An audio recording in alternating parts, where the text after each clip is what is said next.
Olá, queridos amigos que nos acompanham no nosso podcast Espiritismo em 30 minutos. É uma grande alegria mais uma vez estarmos juntos para refletirmos sobre a doutrina espírita, trocando ideias aqui com os nossos amigos que estão conosco, a Kátia Yabico, o Guilherme Yabico. Sejam bem-vindos, amigos, mais uma vez para mais um episódio do nosso podcast. Olá, Osmar, olá, Guilherme. É com grande alegria que a gente se encontra realmente aqui, né, para discutir sobre o Livro dos Espíritos, falar um pouquinho sobre Espiritismo, mais especificamente aí falando sobre a Lei de Liberdade. Olá, os companheiros de canal, olá, os ouvintes, é um prazer estar com vocês para mais meia hora de aprendizado espírita. Nós estamos falando sobre a Lei de Liberdade do Livro dos Espíritos, né? O episódio anterior nós já começamos a falar sobre a Lei de Liberdade, deixamos para continuar neste episódio, porque o assunto é muito profundo e vai demandar de nós uma reflexão. Então, gostaríamos até de pedir aos nossos ouvintes que lessem também, né, se possível, esses trechos do Livro dos Espíritos, porque é muito profundo, muito interessante. Acho que ajuda muito na construção de uma sociedade melhor, mais justa, mais fraterna, mais solidária, né? Como é uma proposta da doutrina espírita. Aproveitando também para pedir para o nosso amigo ouvinte, nos seus comentários, quando for mandar um e-mail para nós, através do espiritismo em 30@gmail.com, né? Que é o nosso e-mail, espiritismo em 30 numérico, gmail.com. Manda aí um comentário para nós, o que você está achando dos nossos episódios, dizendo também de onde você é, de que cidade você é, que assim a gente tem uma ideia do alcance do nosso podcast. E divulgue também aí para os seus amigos, né? Nos seus grupos de amigos, sejam espíritas ou não, que é uma forma também de levar essa mensagem para mais pessoas, mandando também um abraço àqueles que nos acompanham, né, que sempre estão conosco. Então, a gente já comentou aqui em episódios anteriores que Kardec coloca questões, né, atitudes nossas como leis morais. Então, reprodução como uma lei moral, sociedade como uma lei moral, trabalho como uma lei moral, né? O que aparentemente seriam apenas relacionamentos, atitudes nossas humanas, né?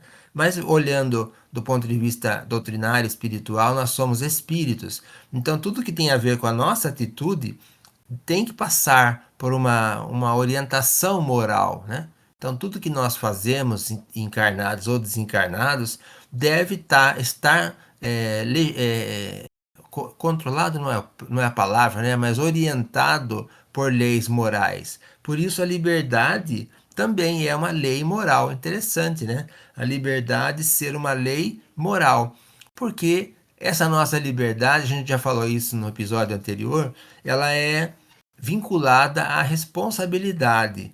Então, assim como nós temos liberdade de ação, liberdade de escolha, liberdade de pensamento, liberdade de comunicação, né? De falar o que a gente pensa, a gente tem uma responsabilidade sobre isso, porque nós aprendemos na doutrina espírita que tudo que nós fazemos gera consequências. É a lei de causa e efeito. Aliás, já é ensinada por Jesus, né? A cada um será dado segundo suas próprias obras. Então, tudo que nós fazemos gera consequências. Daí também nós falamos que Paulo nos lembra que tudo me é lícito, mas nem tudo me convém. Por que não me convém? Tudo me é lícito, ou seja, posso fazer o que eu bem entender? Posso, mas nem tudo me convém. Por quê? Porque tudo gera consequências. E essas consequências são inevitáveis. Eu vou precisar arcar com as consequências das minhas atitudes, sejam elas pensamentos, sejam elas publicações, né, postagens em redes sociais, comentários, conversas ou atitudes. Pensamentos, inclusive falas, né? Então, por isso a lei de liberdade é uma lei moral. Eu preciso vincular a moral à minha atitude. Aliás, eu preciso ter uma atitude moral, né? Uma atitude respeitosa para com o próximo. Por isso, lei de liberdade é uma lei moral. E aí a gente falou no episódio anterior, né, de liberdade de pensamento, falamos aí da liberdade da escravidão, né? E hoje vamos continuar no item 4, que é a liberdade de consciência. A liberdade de consciência é uma consequência da liberdade de pensar, pergunta Kardec na questão 835. A consciência é um pensamento íntimo, que pertence ao homem como todos os outros pensamentos. O homem tem o direito de pôr entraves à liberdade de consciência, ou seja, impedir a liberdade de consciência no outro, né? Não, não mais do que a liberdade de pensar, porque somente a Deus pertence o direito de julgar a consciência. Se o homem regula pelas suas leis a relação de homem para homem, Deus, por suas leis naturais, regula as relações do homem com Deus. E aí tem uma questão muito interessante, né? Qual é o resultado dos entraves à liberdade de consciência? Constranger os homens de maneira diversa ao seu modo de pensar, o que é torná-los hipócritas. A liberdade de consciência é uma das características da verdadeira civilização e do progresso. Então, a gente constranger, impedir a liberdade de consciência é constranger os homens de maneira diversa ao seu modo de pensar. Agora, veja bem a questão seguinte: toda crença é respeitável, ainda mesmo quando notoriamente falsa? Toda crença é respeitável quando é sincera e conduz à prática do bem. As crenças reprováveis são as que conduzem ao mal. Então é uma questão ética, é um dilema, né? Eu tenho liberdade de consciência, eu devo dar liberdade de consciência à sociedade, mas ao mesmo tempo as crenças respeitáveis são as crenças que conduzem ao bem. Então eu preciso ter um mecanismo de educação, de condução dos pensamentos das pessoas de forma respeitosa e ética, não constrangendo, para que as pessoas percebam o bem, o certo, né? E aí, até porque se elas não se conduzirem pelo bem, pela ética, elas terão também as consequências, inclusive legais, humanas, né? E divinas. Então veja como é um assunto bastante interessante e profundo, né? Eu acho que o que fica para todos nós nesse item 4, liberdade de consciência, é a questão do respeito, né? O Osmar já comentou sobre as questões de 835 até o 838, onde ele vai falando dessa liberdade de consciência, esse pensamento íntimo, se o homem tem direito de pôr entraves, e aí a gente vê que, claro que todos nós, assim, dentro de uma sociedade, nós devemos respeitar, né, o pensamento do outro. E Osmar abriu o programa falando que esse capítulo, Lei de Liberdade, é algo bastante profundo e que todos nós deveríamos retornar, ler, estudar esse capítulo, porque nós estamos vivendo um momento atual onde essa questão do respeito pela liberdade do pensamento do outro, das ideias do outro, é, elas não são respeitadas, né? Então, e principalmente nós temos aí hoje uma ferramenta poderosíssima a nosso favor, que é aí a internet, as redes sociais, onde tanta coisa boa pode chegar em segundos para zilhões de pessoas, e o que nós vemos é um ataque, né, entre pessoas, entre grupos, porque não aceitam as ideias que não correspondem com a própria, né? Então, eu acho que vai ficar bastante assim, como que eu vou dizer? Bastante premente mesmo, essa questão de nós somos livres, nós temos realmente livres, somos livres e temos a liberdade do pensamento, só que como consequência dos nossos pensamentos, existem atos, e esses atos precisam ser respeitosos com relação ao outro, né? E às vezes isso não acontece, né? Às vezes existe uma imposição de ideias, né? Imposição para com o outro, né? Então, o Espiritismo condena toda essa imposição de crenças, né? Pela força, pelo medo, né? A questão da violência, o constrangimento para converter uma pessoa, né? No pensamento que ela acredita ser a verdade, né?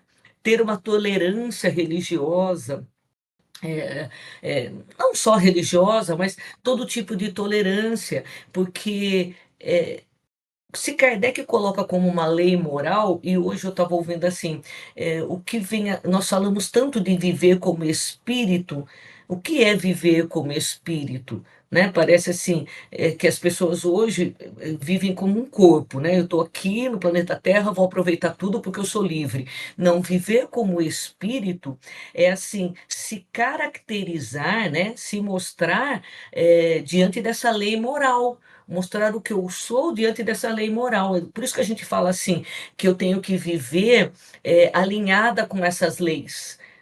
Isso é viver como espírito, ter uma consciência, como espírito que sou, dessas leis, e essas leis me diz que eu tenho liberdade, mas eu tenho também, tendo essa liberdade, né, eu tenho uma responsabilidade diante dos meus atos.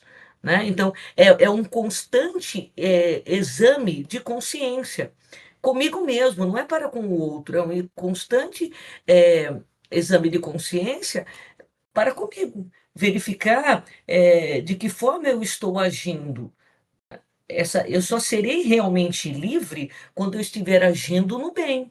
Se eu não estiver agindo no bem, eu não sou livre, porque eu estou aprisionada, né, em pensamentos ainda, ou em emoções, né, ainda muito primitivos. E é isso que eu tenho, eu venho nessa encarnação para que eu possa conquistar sentimentos nobres e não ficar assim, não, no entrave ainda de emoções doentes, né? Então, a gente precisa encontrar, compreender o que realmente vem a ser essa liberdade do indivíduo, né? Do ser encarnado, do espírito. Né? Hoje, claro, o espírito, nós aqui estamos encarnados, mas essa liberdade vem do espírito, o que o espírito reconhece como liberdade já, né? E o importante, assim, nós termos apesar de ser uma redundância, né, mas termos essa consciência de que a consciência, ela é vamos dizer assim, o meio que nós temos, né, de compreender o nosso progresso, de perceber, né, o progresso da humanidade, da civilização. Mas eu não posso também obrigar, converter, vamos dizer assim, as pessoas a ter uma outra consciência, porque isso depende sempre do progresso do próprio indivíduo, né? Então, para todos os espíritas isso tem que ficar bem claro, né? Porque nem nós mesmos temos uma consciência, vamos dizer assim, elevada. Nós não temos uma consciência, de certa forma, propriamente ilimitada, porque essa liberdade de consciência, ela ainda é muito restrita ao nosso conhecimento, ao conhecimento da verdade. Então, nem nós sabemos propriamente se a nossa consciência ela é livre ao ponto de querer fazer com que o outro tenha a mesma consciência que nós, né? Então, permitir que o nosso pensamento, na verdade, não liberdade da consciência, é liberdade de pensamento, né? O nosso pensamento ainda ele é muito restrito à materialidade, muito restrito ainda a algo, a não uma plena verdade. Então nós temos que manter essa liberdade da consciência do outro, porque o julgamento muitas vezes sai desse ponto, né? Dessa falta de consideração com a consciência do outro, de não perceber que ele é livre, né? Nem pensar no sentido assim de se ele é mais evoluído ou menos evoluído, não é esse o ponto. É de ter a compreensão de que ele tem aquela consciência porque ele necessita dela, ele precisa passar por aquele processo, assim como nós já passamos. Então, esse ponto da consciência tem que ser respeitado. O que nós podemos fazer é de uma forma, vamos dizer assim, não impondo, né? Porque, obviamente, esse progresso ele não se dá por uma imposição, não se dá pela força, mas ele se dá de uma forma branda, né? Ela pela educação, pela evangelização, ela não pode se dar de uma maneira abrupta, né? E eu tenho que respeitar aquilo. Nós temos que ser exemplos e nunca impor essas ideias do espiritismo, né? Então eu acho que nós estamos aqui falando do espiritismo em si, né? Então eu não devo me considerar uma pessoa com uma consciência plena do que é a verdade, do que é o progresso, e eu tenho que respeitar a todos que também não têm essa mesma plenitude é, da verdade, essa plenitude da verdade da consciência. Então, o que eu posso fazer é que com o meu pensamento, com a minha consciência, promover, vamos dizer assim, um progresso da humanidade, mas nunca impondo, mas nunca sempre propondo, né? Nunca impondo, mas sempre propondo ideias do Espiritismo, ideias do Evangelho, para que as pessoas possam também alcançar isso a partir da consciência delas, pela liberdade delas, né? Então a gente sempre tem que respeitar essa liberdade do outro. Eu tenho que manter a minha liberdade de pensamento, preservando a liberdade de consciência do outro.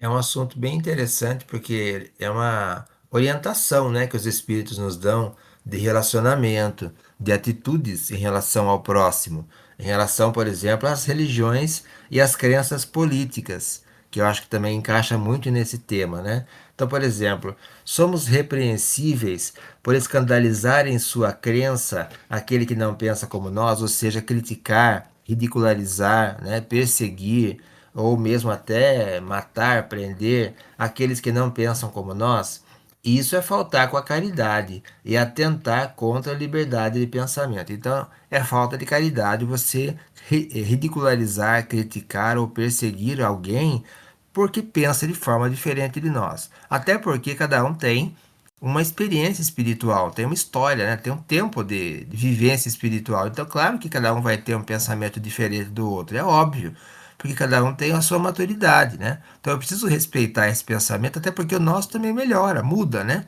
Evolui, progride. Então, é lógico que eu tenho que respeitar. Mas, e se esse pensamento for prejudicial para a sociedade, né? Então, por exemplo, Kardec pergunta: será atentar contra a liberdade de consciência ou pôr em trás as crenças que podem perturbar a sociedade?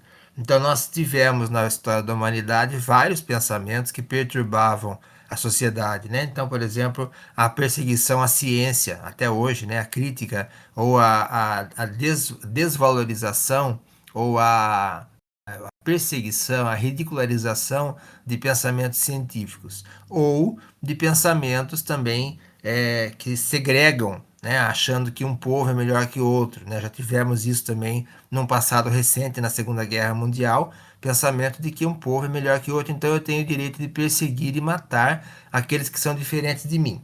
Eu posso reprimir os atos, diz a resposta. Podem reprimir-se os atos, mas a crença íntima é inacessível. Então a pessoa vai continuar pensando, mesmo que os seus atos sejam reprimidos. E aí Kardec diz: reprimir os atos externos de uma crença, quando esses atos acarretam qualquer prejuízo aos outros, não é atentar contra a liberdade de consciência, porque essa repressão deixa a crença sua inteira liberdade. Então deve-se reprimir então os atos que levam a prejudicar os outros, até pelas leis humanas, isso é previsto, né? Mas eu não vou impedir que o outro pense daquela maneira. Devemos, por respeito à liberdade de consciência, deixar que se propaguem doutrinas perniciosas? Ou podemos, sem atentar contra essa liberdade, procurar conduzir para o caminho da verdade os que se desviaram para falsos princípios? Então, eu devo deixar que as ideias absurdas de perseguição, de desrespeito, de racismo, elas continuem existindo na sociedade? Ou eu devo procurar um caminho para que das pessoas que se desviaram desses princípios sejam orientadas? Certamente se pode, mesmo se deve, mas ensinai a exemplo de Jesus pela doçura e persuasão, e não pela força, porque seria pior que a crença daquele a quem desejasse convencer. Se há alguma coisa que possa ser imposta é o bem e a fraternidade, mas não acreditamos que o meio de fazê-lo seja a violência. A convicção não se impõe. Aliás, Jesus nunca usou de violência, de autoritarismo para impor alguma coisa, mesmo sendo o certo, mesmo sendo sempre o certo e o bem, ele nunca usou de imposição, nunca usou de ameaças, ele sempre usou de persuasão, de convite, né? De envolver aquela pessoa em amorosidade, para que ela perceba seus erros e para que ela mude. Então a gente pode sim impedir que doutrinas perniciosas sejam propagadas, mas a gente precisa usar, a exemplo de Jesus, a doçura e o respeito, e não pela força, porque pela força você não vai conseguir convencer.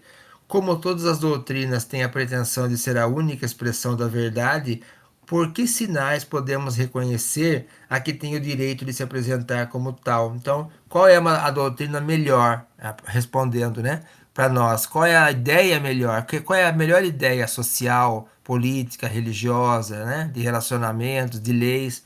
Essa será a que produza mais homens de bem e menos hipócritas, quer dizer, que pratiquem a lei de amor e caridade na sua maior pureza e na sua aplicação mais ampla. Por esse sinal reconhecereis que uma doutrina é boa, pois toda doutrina que tiver por consequência semear a desunião e estabelecer divisões entre os filhos de Deus só pode ser falsa e perniciosa. Então, observar a doutrina que separa, né? Então, a religião, a fala religiosa que separa de um líder, por exemplo, de um líder religioso, de um líder político, é uma fala que separa ou é uma fala que é fraterna? É uma fala que é de respeito ou é uma fala que é de ódio? Por aí você já sabe aquela que está alinhada ao bem, né? Que está correta do ponto de vista moral ou não. E aí a gente faz as nossas escolhas, sabendo que todas as escolhas têm consequências. Se eu vou seguir uma ideia perniciosa, sabendo que ela é perniciosa, né? Que prega desunião, que prega preconceitos, intolerância, ódio, eu estou assumindo o risco.